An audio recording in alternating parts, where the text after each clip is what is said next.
இன்றைய பாடல் திருமந்திரத்தில் 7ஆம் தந்திரம் 6ஆம் தலைப்பு ஞானலிங்கம். பாடல் எண் 1763. ஞானலிங்கம் தலைப்பிற்கான ஒரு முன்னுரை மாதிரி பார்த்தோம் அப்படின்னா, நம்முடைய சிற்றறிவினால் புரிந்து கொள்ள முடியாத ஒன்றுதான் ஞானம். ஞானம் அடைஞ்சிட்டோம் அப்படின்னாலே இங்கே தானே இறைவன் என்ற நிலையில் இருக்கலாம், இல்லை இறைவனை உணர்ந்திருக்கலாம், இல்லை முக்தி என்ற நிலை, வீடு வீட்டு நிலையை அடைந்திருக்கலாம். அவ்வளவு பெரியது. அந்த ஞானத்தை இந்த சிற்றறிவினால கொஞ்சம் தான் புரிஞ்சிக்க முடியுமே தவிர ரொம்ப புரிஞ்சிக்க முடியாது. அதாவது சிற்றறிவில் உட்பட்ட ஒரு ஞானத்தை வேணா தெரிஞ்சுக்கலாமே தவிர்த்து பேரறிவு ஞானத்தை எல்லாம் உறுதியாக தெரிந்து கொள்ள முடியாது, கடினம்தான்.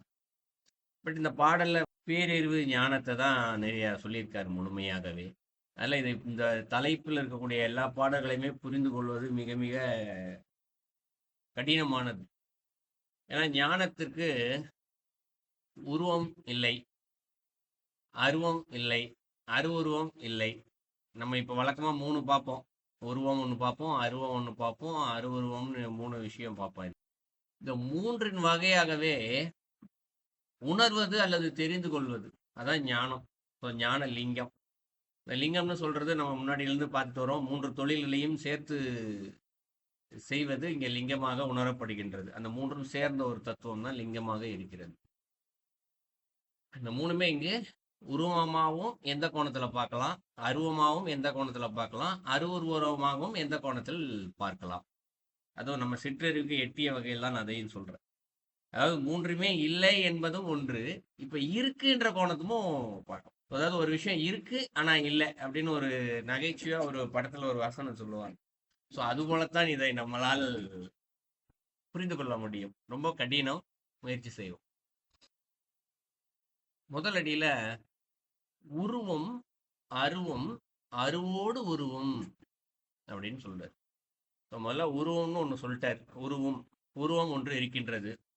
இரண்டாவது அருவம், அருவம் ஒன்று இருக்கு, தனியா சொல்லிட்டாரு. அதுக்கப்புறம் அருவோடு உருவம் அப்படின்னு சொல்றாரு. ரெண்டுத்தையும் சேர்த்து சொல்றாரு. அருவம்னு ஒன்று இருக்கு இல்லையா, கண்ணுக்கு தெரியாத உணரமுற்ற ஒரு பொருள் இருக்கு, அதற்கூட சேர்ந்து உருவம் அப்படின்னு சொல்றாரு. அப்ப முதலடியை எப்படி புரிந்து கொள்ளலாம் அப்படின்னா, திருஞான சம்பந்தர் நால்வரில் இருக்கார், எல்லாருக்கும் தெரியும். சிவனும் பார்வதியும் அவருக்கு பால் கொடுத்தாங்க, ஞானப்பால் அப்படின்னு சொல்லுவோம். ஞானப்பாலை குடித்த அடுத்த வினாடி அவருக்கு ஞானம் கிடைச்சிடுச்சு. இப்ப திருஞான சம்பந்தருக்கு ஞானம் கிடைச்சிடுச்சு அப்படின்றது எல்லாருக்குமே தெரியும். இப்ப இந்த நமக்கு தெரியும் என்று சொல்லக்கூடுவது உருவமா வச்சுக்கலாம். அது புரிந்து கொள்வதற்காக சொல்றேன். நம்ம எல்லாருக்கும் இப்ப திருஞான சம்பந்தருக்கு ஞானம் இருக்கா? ஆமா, ஞானம் இருக்கு. திருஞான சம்பந்தர் மட்டும் இல்லை, நீங்க 4 சரி, 63 சரி, ஏகப்பட்ட பேர் ஞானிகள் போயிருக்காங்க நமக்கு தெரிந்த வரை. இவ்வளவு பேருக்கு ஞானம் இருக்கா? ஆமா, ஞானம் இருக்கு. அப்ப ஞானம் ஒருத்தருக்கு இருக்குன்றதை நம்ம தெரிஞ்சுக்கிருக்கோம் இல்லையா? இப்ப இது உருவம், இப்படி புரிஞ்சுக்கலாம். அடுத்தது, அவர் எதை உணர்ந்தாரோ, யாரு? திருஞான சம்பந்தர் உணர்ந்தார் இல்லையா ஒரு ஞானத்தை. அவர் உணர்ந்த ஞானத்தன்மைய அவர் யாருக்கும் இதுக்கு பேர் தான் ஞானம், பார்த்துக்கோங்க அப்படின்னு சொல்லி அவர் காட்ட முடியாது.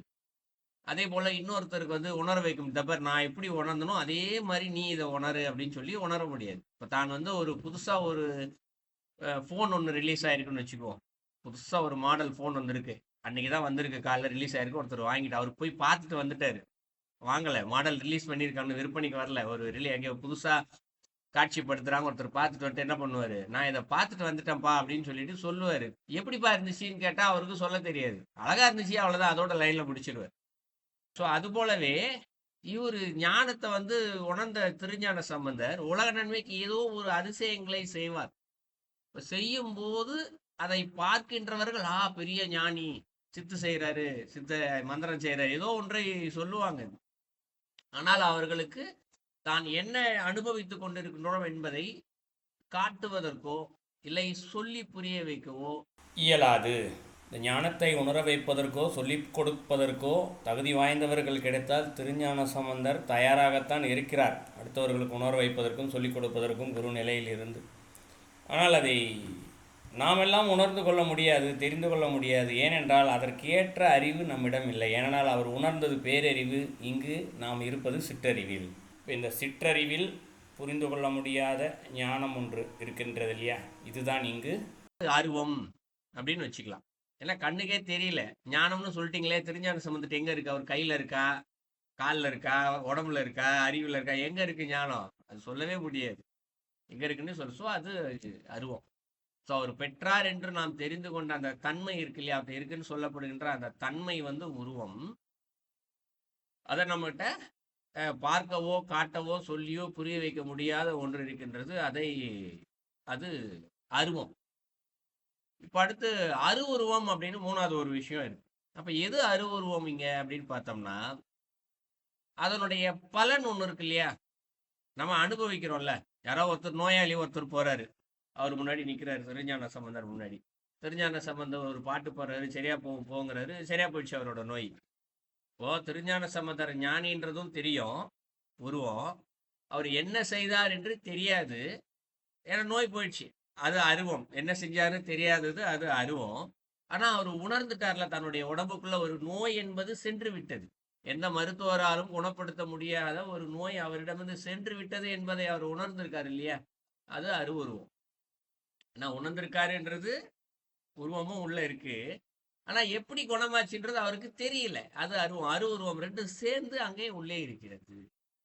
ஸோ 3 விஷயம்: உருவம், அருவம், அருவோடு உருவம், அருவுருவம். 3 விஷயம். முதல் அடிக்கான பொருளை வந்து இப்படிதான் புரிஞ்சுக்கணும். ஞான லிங்கத்திற்குடைய உருவம், அருவம், அருவுருவம். அடுத்த அடியில அருவும் பரசிவன் மண் பல் உயிருக்கு அப்படின்னு சொல்ற. அருவம், ஸோ அருவமாக இருக்கின்ற பரசிவன் அப்படின்னு சொல்ற. பரசிவன் என்றால் நமக்கு பலருக்கு சொல்லுவோம் பரம்பொருள், பரம்பொருளாக இருக்கக்கூடிய சிவன், அப்படிதான் பொருள் சொல்லுவோம். ஆனால் பரம்பொருளா இருக்கக்கூடிய சிவன் தான். ஆனால் எந்த தன்மையில் எங்கே இருக்கின்ற சிவன்? ஏன்னா சிவனுக்கு ஒரு சிவனுக்கு நம்ம ஒரு பொருள் இருக்கு, நம்ம நிறைய பார்த்துருக்கோம். மகேஸ்வரன் என்றால் ஒரு பொருள், உருத்திரன் என்றால் ஒரு பொருள். எல்லாமே சிவனுடைய பேர். ஈசன் சொல்லுவார், உலகத்திற்கே தலைவனாக இருக்கக்கூடியவர் ஈசன். அண்ணல்னு சொல்லுவார். ஸோ அடியராகும் தலைவராக இருக்கும் அண்ணல். இப்படி பல பெயர் காரணம் வந்துகிட்டே இருக்கு இல்லையா. இங்க பரசிவன் அப்படின்னு சொன்னா யார் அப்படின்னா, ஒவ்வொரு உடம்பிற்கு உள்ளேயும் இருக்கக்கூடிய கடவுள். கடவுள், நம்ம அடிக்கடி கடவுளுக்கு பொருள் சொல்லுவோம். உள்ளே கடந்து சென்று உள்ளே பார்த்தால் யார் இருப்பாரோ அவர் தான் கடவுள். ஸோ அப்போ ஒவ்வொரு உடம்பிற்குள்ளும் உள்ளே ஒரு இறை தன்மை இருக்கு இல்லையா, அவர்தான் அந்த பரசிவன் என்று சொல்லப்படுகின்றது.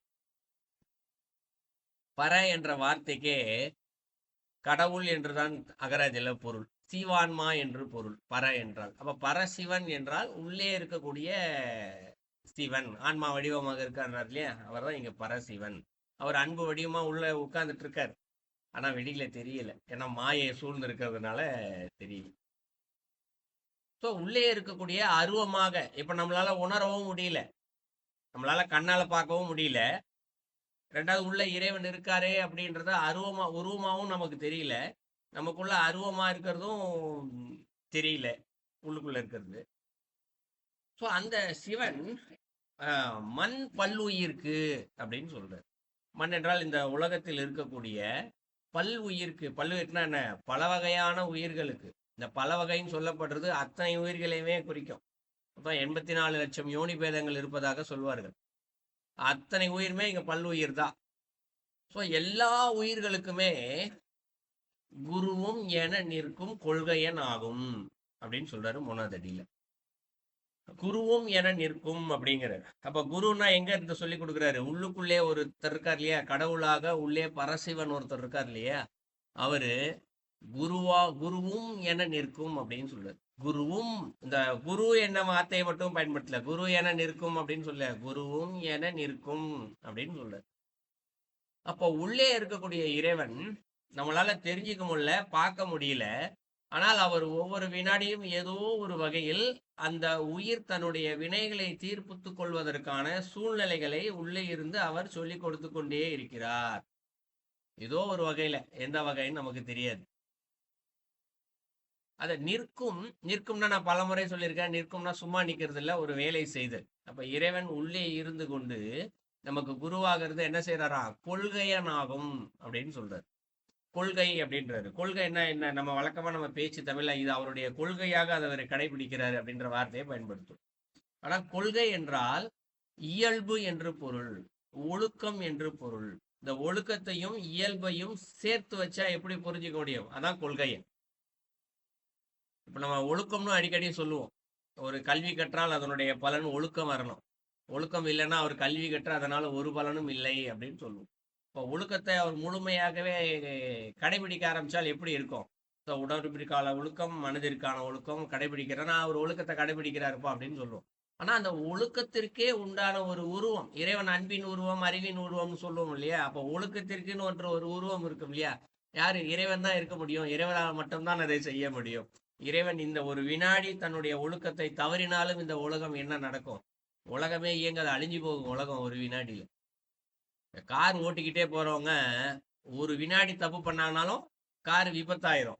உள்ள இருக்கிறவங்க பிழைக்கிறது கஷ்டம். ஒரு வினாடி நேரம் தவறு செய்தாலும் கார் விபத்து நடப்பது போல இந்த உலகத்துல ஒரு வினாடி நேரம் சூரியன் இயங்காமல் போனால், காற்று இயங்காமல் போனால், சந்திரன் இயங்காமல் போனால் என்ன நடக்கும்? மிகப்பெரிய பேராபத்து, பிரளயமே நடக்கும். இங்க பெரிய பெரிய ஆபத்துக்கெல்லாம் நடக்கும். இயற்கை சீற்றங்கள் பல நடக்கும். அப்ப இறைவன் என்ன பண்றாரு? ஒழுக்கமாக ஒரு க்ஷண நேரம், நான் வினாடி நொடின்னு கூட சொல்லல, க்ஷண நேரமும் கூட தன்னுடைய ஒழுக்கத்தில் இருந்து அவர் மாறுபடுவதில்லை. அப்ப என்ன செய்யறாராம்? ஒவ்வொரு க்ஷண நேரமும் நமக்குள்ளே இருந்து கொண்டு இந்த தன்னுடைய இயல்பான நிலையில் ஒழுக்கமாக உள்ளிருந்து நமக்கு சொல்லி கொடுத்து கொண்டே இருக்கின்றார். என்ன விஷயம்னா நம்ம தான் கேட்கறது இல்லை. அதான் இங்க ஞானம். இப்ப ஞானம் நமக்குலாம் அடையாம இருக்கிறதுக்கு காரணம் என்ன? உள்ளுக்குள்ள இறைவன் ஒருத்தர் இருக்காரு, அவர் சொல்லி கொடுக்குறாரு. அவர் சொல்லி கொடுக்கறத நம்ம கேட்கறது இல்லை. என்ன சொல்லி கொடுக்குறாரு? நான் என்று இல்லாமல் இரு, பற்றற்ற நிலையில் இரு, இன்பம் என்ற ஒன்று வந்தால் அதை நான் தான் செய்தேன் என்ற எண்ண நிலையில், என்னால் நடந்தது என்ற நிலையில் ரொம்ப துதூகலிக்காமலும், துன்பம் என்று வந்தால் இது இறைவு செயல் என்ற நிலையில் அதனால் துன்பப்படாமலும் இருக்க வேண்டும். இதுதான் நிறைய இடங்களை நமக்கு சொல்லி கொடுத்துருக்காரு. அதிகபட்சம் நான் என்றது இல்லாமல் இருக்க வேண்டும். இதைதான் உள்ள இருந்து சொல்லி கொடுத்தே இருக்க. இந்த மனசாட்சி படி நடந்து கொள் என்ற ஒரு வார்த்தையை அடிக்கடி நமக்கு சொல்லி கொடுப்பாங்க பெரியவங்க. ஏன்? மனம் எப்பயும் நல்லதுதான் சொல்லி கொடுக்கும். அவனை போய் ஏமாத்து, திருடுலாம் ரொம்பலாம் சொல்லாது. அது அகங்காரம்னோ இல்லை குரோத எண்ணங்கள் தான் இது போல நமக்கு சொல்லி கொடுக்கும். உள்ளே இருக்கக்கூடிய இறைவன் எப்பயுமே இது திருடனா இருந்தாலும் சரி, திருட போகும்போது தப்புடான்னு அவனுக்கு தெரியும்ல, உள்ள இருந்து நம்ம தப்பு செய்ய போறோம் அப்படின்ற ஒரு எண்ணம் உணர்வு இருக்கும்ல, அதனாலதான் அவனுக்கு பயத்தை கொடுக்குது, ஒளிஞ்சு போறான். அந்த உள்ளே இருந்து அந்த பயத்தையும் எண்ணத்தையும் கொடுப்பது எது? உள்ளே இருக்கக்கூடிய இறைவன் தான், கடவுள் தான். உள்ள இருந்து இது தப்பு அப்படின்னு உணர்த்தினால்தான் பயப்படுறான். உடம்பு நடுங்குது, யாரையாவது பார்த்தா ஐயோ பார்த்துருவாங்களா நம்மளன்னு பயப்படுறான். ஸோ எல்லாருக்குள்ளேயும் இருந்து இறைவன் ஏதோ ஒரு வகையில் சொல்லி கொடுத்து கொண்டுதான் இருக்கின்றார். ஸோ அப்ப அந்த குரு உள்ள இருந்து சொல்லி கொடுக்கறத நம்ம கரெக்டா உணர்ந்து அதன்படி செயல்பட ஆரம்பித்தால் என்ன நடக்கும்? தரு என நல்கும் சதாசிவன் தானே அப்படின்னு சொல்ற. தரு என்றால் என்ன? மரம். எந்த மரம்? கற்பக தரு மரம். கற்பக தரு மரம் என்றால் என்ன? நம்ம எல்லாருக்கும் தெரியும். எதையெல்லாம் நாம் கேட்கின்றோமோ அதையெல்லாம் கொடுக்கக்கூடிய ஒரு மரம் தான் கற்பக தரு மரம். அப்போ உள்ளே தரு என நல்கும் அப்படின்னா, நல்குதல்னா கொடுத்தல், அருள் செய்தல் அப்படின்னு பொருள். ஸோ இங்க உள்ள இறைவன் என்ன பண்றாரா? நமக்கு உள்ள குருவாய் இருந்து சொல்லுகின்ற அந்த கடவுள் சொல்வதை நாம் சரியாக கேட்கும் பொழுது அவர் கற்பக தரு மரம் போல் இங்கு நின்று அருள் செய்கிறார். நாம் ஆசைப்பட்டதை, விரும்பதை அவர் கொடுக்கின்றார். எப்படி கொடுக்கிறாரு? சதாசிவன் தானே அப்படின்னு சொல்லி முடிக்கிறார். சதாசிவன் யாரு? அருளல் தொழிலை செய்யக்கூடிய இறைவன். ஸோ உள்ளே இருந்து அவர் அருளல்னா என்ன சொல்லணும் இந்த இடத்துல? நம்ம ஏதாவது ஒரு ஆசைப்படுறோம், நம்ம ஒரு ஹோட்டல்ல போய் சாப்பிடணும்னு ஆசைப்பட்டா உள்ள இருந்து அவரே போய் வாங்கிட்டு வந்தா கொடுப்பாரு? அந்த சூழ்நிலையை அவர் ஒரு அருளை மட்டும்தான் கொடுப்பார். அருள் என்பது அந்த சூழ்நிலை மொத்தத்தையும் அப்படியே உருவாக்கி கொடுக்கும். இறைவனது அருள் என்ற ஒன்று இருந்தால் இந்த உலகத்தில் அவருக்கு கிட்டாத செல்வம் என்று எதுவுமே இல்லை. அத்தனையும் கிடைக்கும் ஒரு வினாடி நேரத்தில், ஒரு க்ஷண நேரத்தில். அவராது இயலாது என்ற ஒன்று இல்லவே இல்லை. அப்படிப்பட்ட இறைவன் இங்க அருளை கொடுத்துட்டாருன்னா அவர் என்னென்னலாம் ஆசைப்படுறாரோ அதையெல்லாம் அனுபவித்து தீர்த்து கொள்ளலாம். அந்த இறைவனிடத்திலே சென்று அடையலாம், முக்தியும் அடையலாம். இது நாலாவடியில புரிஞ்சிடும். இப்போ நாலடிக்கும் சேர்த்து பொருள் பார்த்தோம் என்றால், ஞானம் என்ற ஒன்று ஒரு தன்மை இருக்கின்றது, ஒரு ஞானியிடம் இருக்கின்றது. அதை நாம் தெரிந்து கொள்கின்றோம். இது உருவமாகவும். அவரிடம் இருக்கக்கூடிய ஞானத்தை நம்மால் பார்க்கவோ கேட்கவோ உணரவோ முடியாது. இது அருவமாகவும். அவரிடம் இருக்கக்கூடிய ஞானத்தை அவர் வெளிக்காட்டும் போது யாருக்கு அவர் உலக நன்மைக்காக செய்து கொடுக்கிறாரோ அவர்களால் அதை உணர முடியும். இது உருவாகவும். அந்த இறைவனானவர் இருக்கின்றார். எங்கே இருக்கின்றார்? ஞான வடிவாக இருக்கின்றார். எங்கே இருக்கின்றார்? உருவம் இல்லாமல் ஒவ்வொரு உயிர்களிலும் உள்ளத்திற்குள்ளுமே அவர் இருந்து அருள்பாலித்துக் கொண்டிருக்கின்றார். என்ன செய்கின்றார்? உள்ளிருந்து இந்த உலகத்தில் இருக்கக்கூடிய அத்தனை உயிர்களுக்குள்ளுமே இருந்து அவர்களுக்குள்ளே குருவாக இருந்து அவர்களுக்கு ஒரு இயல்பான நிலையில் ஒழுக்கத்தை சொல்லிக் கொடுத்து கொண்டிருக்கின்றார்.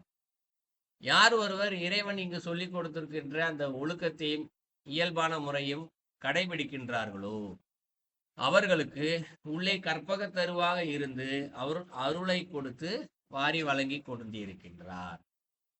அந்த சதாசிவனாக அருளல் தொழிலை செய்யக்கூடிய சதாசிவனின் உச்சநிலையில் அவர் அருளல் தொழிலை செய்து கொடுத்து கொண்டு அவர்களது ஆசைகளையும் வினைகளையும் தீர்த்து வைத்து இங்கு இறுதியில் வீடு வேற்றையும் கொடுப்பார். அதுதான் அந்த பாடலுடைய கருத்து. ஸோ இதுல அதிகபட்சம் இந்த கொள்கையன் என்பதுக்கு இயல்பு ஒழுக்கத்தின் வடிவமாக அவர் இருக்கிறாரு அப்படின்றத நம்ம பார்த்தாச்சு.